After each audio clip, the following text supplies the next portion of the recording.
Part of the plea, Powell agreed to serve 6 years of probation, pay a $6,000 fine, $2,700 in restitution to the state of Georgia, and to testify truthfully in her co-defendants' trials.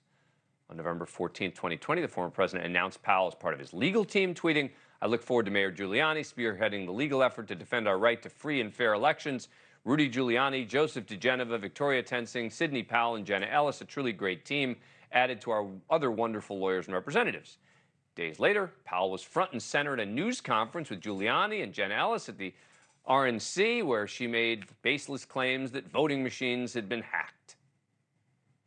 It can set and run an algorithm that probably ran all over the country to take a certain percentage of votes from President Trump and flip them to President Biden, which we might never have uncovered had the votes for President Trump not been so overwhelming in so many of these states that it broke the algorithm that had been plugged into the system.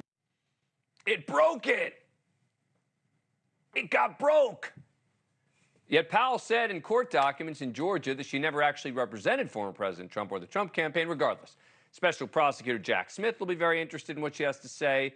Remember, Powell's an unnamed co-conspirator in the federal election interference case brought by the special counsel.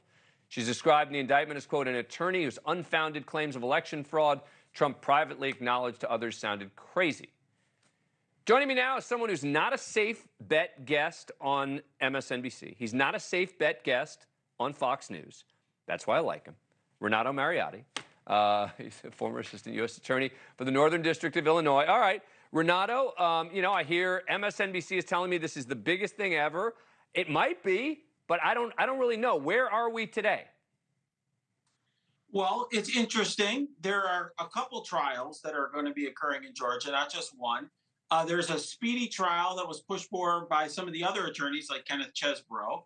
And I think this will matter for that trial because all the attorneys essentially are going to mount a defense saying, hey, we gave legal advice. We had no idea that Trump and others were going to follow it in this manner and do all of these things. And we're just lawyers. I think having her testify against them and say, I was in the same boat as them and I acknowledge I committed a crime, I think that's significant. As to Trump, we'll see. He's a different trial, and it's going to ultimately be somebody who I think the question is there really firsthand knowledge she has of his state of mind that could move the needle? Well, because remember that Trump's defense, at least according to his lawyer, is he was just relying on his lawyers, right? And, you follow the January 6th commission, and they're all saying, oh, Sidney Powell was super influential. She's coming in and saying all this crazy stuff, and Donald Trump is listening to her. So it's a little tricky, right, with regard to her role because so many of the other people were pointing the finger at her, and now she's the one who entered the plea. I think that's right. I actually think, Dan, that explains why that group of lawyers wants the speedy trial. It's one reason why.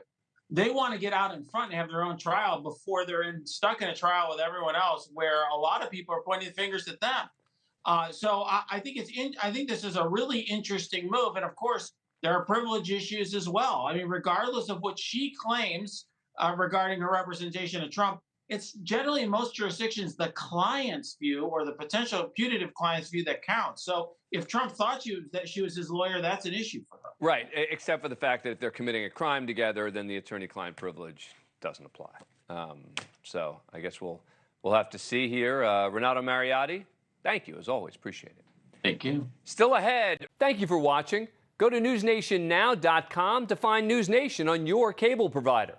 And don't forget to click the red subscribe button below to get more of NewsNation's fact-driven, unbiased coverage.